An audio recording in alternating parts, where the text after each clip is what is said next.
All right, so my presentation's on, or my project is on the web application for visualizing California reservoir levels. So my talk here, I'm going to go quickly through. 15 minutes isn't that much, so I'll try to move pretty quickly. But the background for my project is the California drought, and I'm looking specifically at the reservoir levels in California. I chose to do web development and build a web application, trying to construct some web maps that are interactive and present the data that I'm interested in. So let's get started.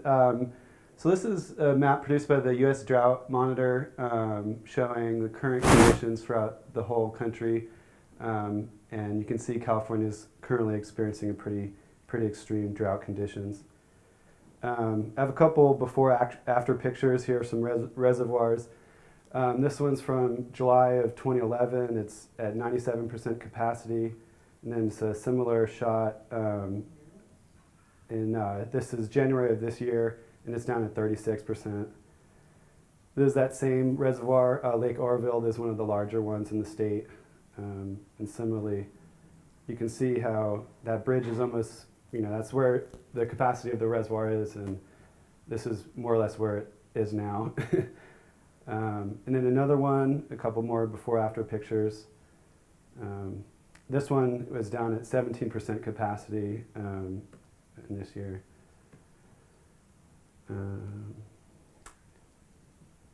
So basically, the reservoirs throughout the state are all at very low levels.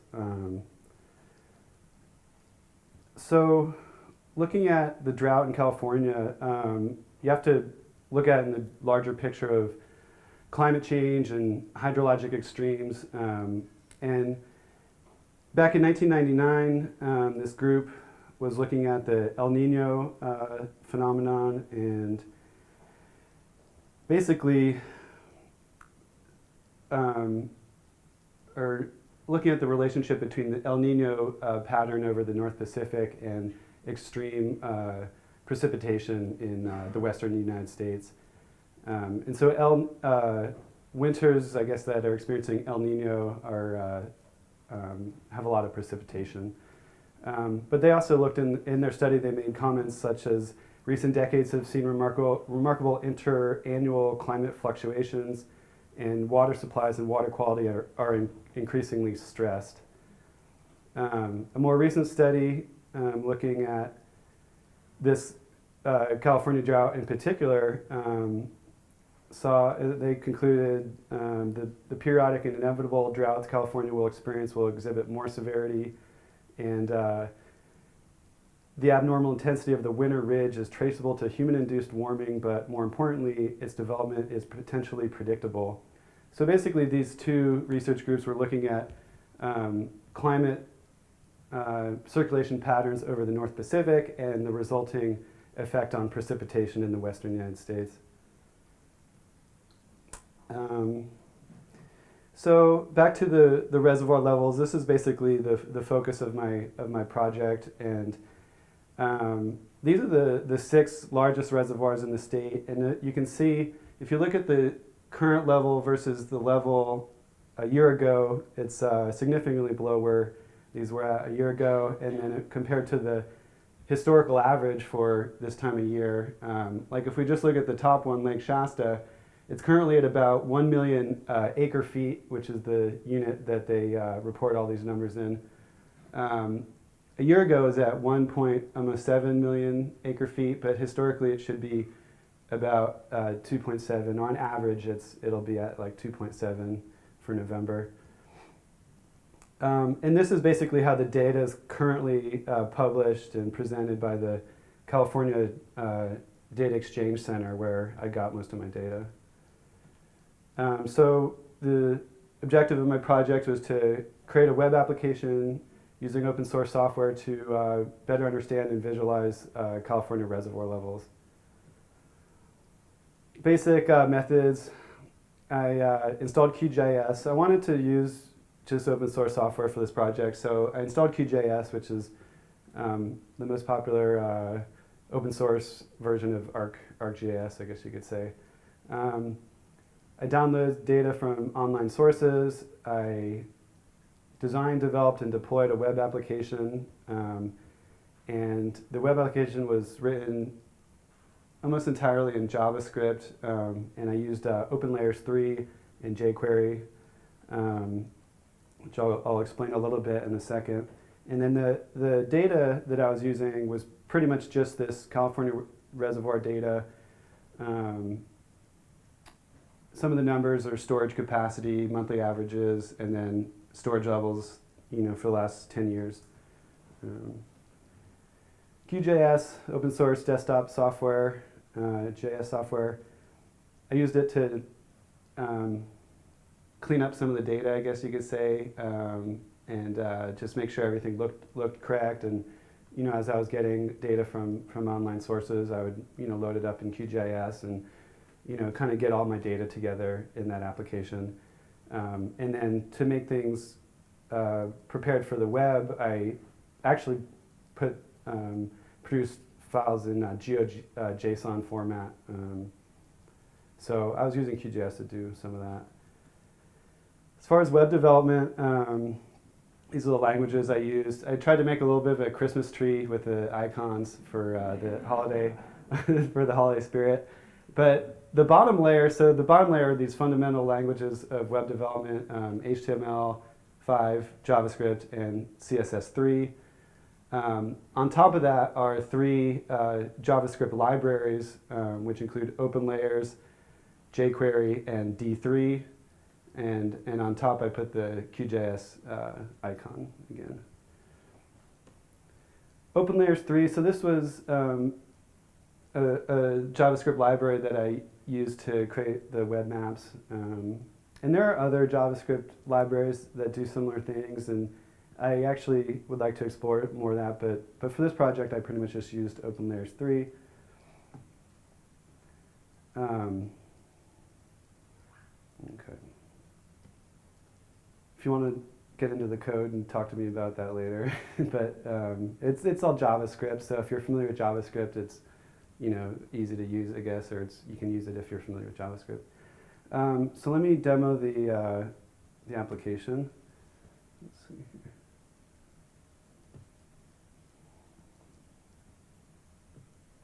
Before I run out of time.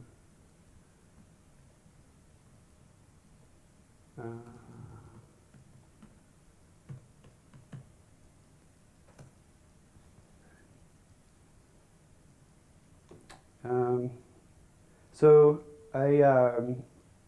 this is a web application that I put together.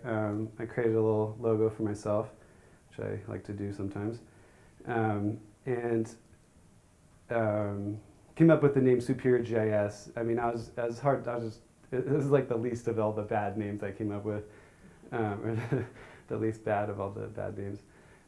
Anyway, so it says superiorjs.com, and I have these tabs at the top to help organize the site a little bit. So the first tab is the U.S. Drought Monitor, and I'm actually just republishing some of the there it comes. Some of the images that the U.S. Drought Monitor produces. So there's that one that's in my presentation showing the current state for the whole country.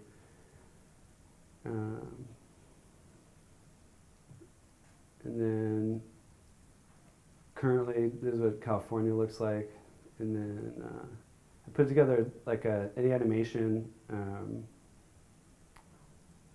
showing the development of the drought in California. And so I didn't get into the U.S. Drought Monitor stuff too much, but basically they have 5 categories, and they go from like mild drought to extreme drought or exceptional drought. And so that dark red area that's apparent now, that's the highest category for drought. And so that, by this time, that's basically covered most of the state. It's covered 80% of the state is basically experiencing pretty bad drought conditions right now.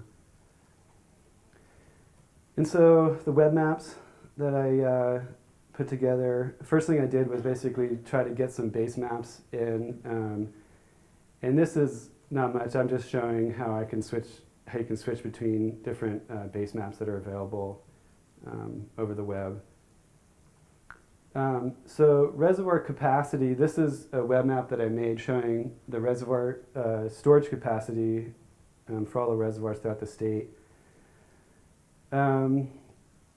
What's interesting is, I guess there's about 6 that I would that are pretty big, that are kind of basically have all the water. but you can see where those big 6 are, and those are ones that are have a capacity over 2 million acre feet. The medium ones, there's about 6 medium ones, all on the eastern side of the Central Valley, and then a number of small ones.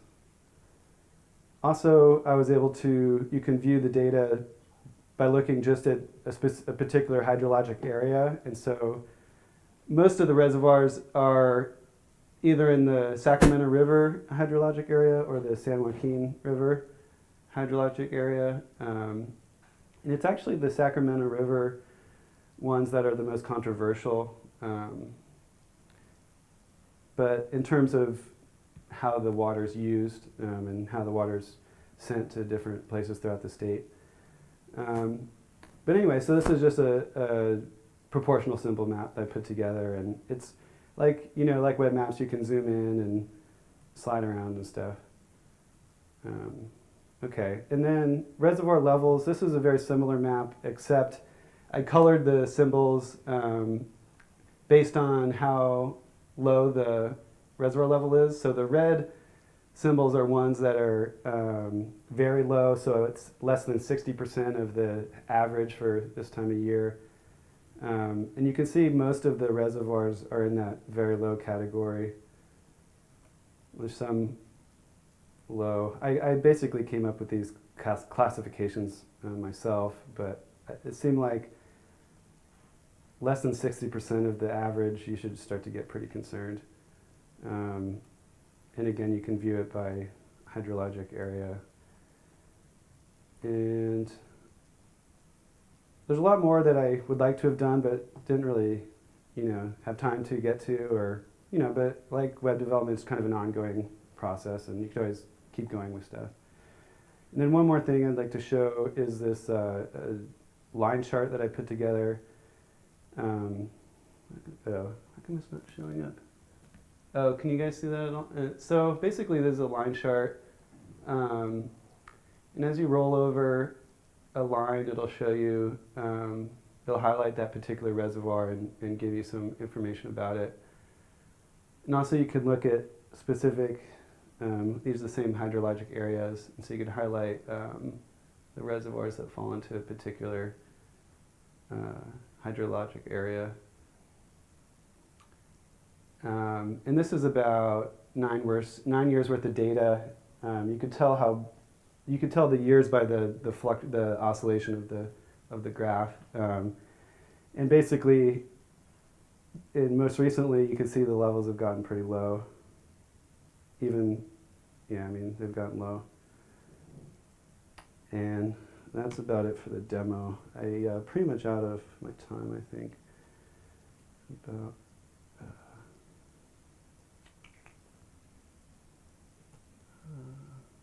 Okay, so to conclude, basically, the reservoir levels are low.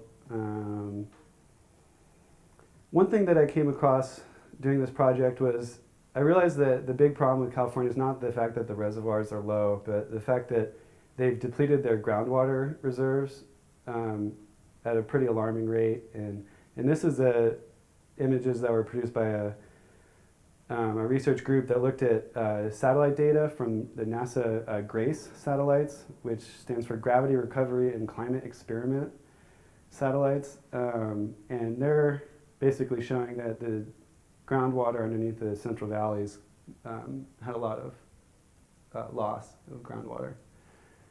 And that's a problem for the state now. Okay, so conclusions, the water levels are far below their historic averages. The web application can be improved by including measures of groundwater reserves and possibly the publication of a web map service. But all that said, California is definitely now trying to deal with this problem, or the drought and water infrastructure. They recently passed a bill that allows for $2.7 billion for water storage projects, dams, and reservoirs. So theoretically, a web application project, could help with visualizing that data and just average citizens, because it's the California citizens that are voting on these things and paying for it and stuff. So that's it. Any questions?